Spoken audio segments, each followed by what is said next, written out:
وَلَعَنَ آخِرُ هَذِهِ الْأُمَّةِ أَوَّلَهَا، اس امت کے بعد میں آنے والے لوگ پہلے گزروں پر لعنت کریں گے، کہیں گے انہیں تو پتہ ہی نہیں ہے۔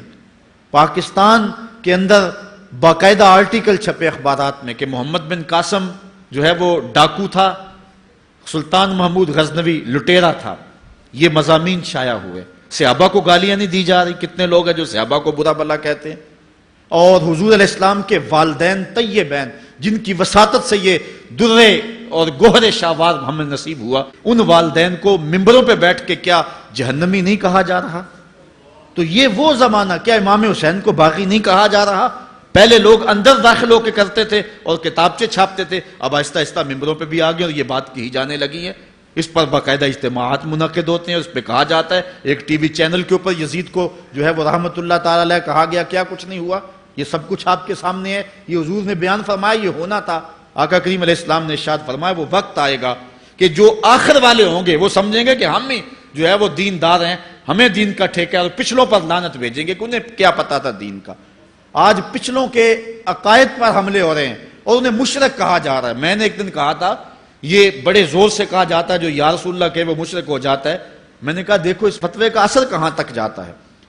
حضور علیہ السلام کے سارے صحابی آقا کریم علیہ السلام کی موجودگی کے اندر بھی، اور پھر دیکھیے مسلمہ کذاب کے مقابلے میں جو جنگ لڑی گئی، اس جنگ کے اندر حضرت خالد بن ولید نے لکھا کہ کافر بھی اللہ اکبر کا نعرہ لگاتے ہیں، ہم بھی اللہ اکبر کا نعرہ لگاتے ہیں، فرق ہی نہیں معلوم ہوتا اپنا کون سا ہے اور بیگانہ کون سا ہے۔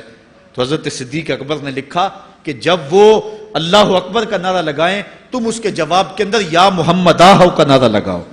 وَقَانَ شِعَارُ الْمُسْلِمِينَ يَوْمَئِذٍ یا محمد آہو، اس دن مسلمانوں کا شعار ہی یہ تھا، جو یا محمد یا رسول اللہ کہتا تھا وہی مومن مانا جاتا تھا، باقی کو تہہ تیگ کر دیا جاتا تھا۔ تو اگر یا رسول اللہ کہنا شرک ہے تو پھر سارے صحابی، وہ 10,000 صحابہ جو جنگ یمامہ میں شامل تھے، ان کے بارے میں پھر کیا کہو گے؟ پھر حضرت زین العابدین کے بارے میں کیا کہو گے جو کربلا کے میدان میں مدینے کی طرف منہ کر کے کہہ رہے ہیں یا رحمت للعالمین ادرک لزین العابدین؟ پھر حضرت زینب کے بارے میں کیا کہو گے؟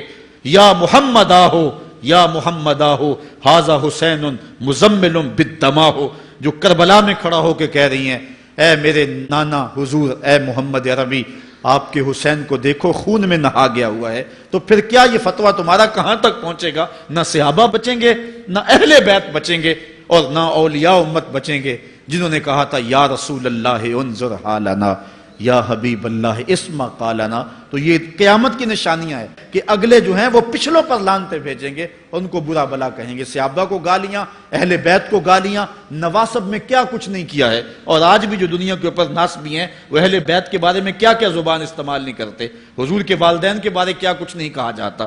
تو یہ سب کچھ ہونے والا ہے جو حضور علیہ السلام نے بیان کیا، کچھ ہو رہا ہے اور کچھ تم دیکھو گے اپنی آنکھوں کے سامنے۔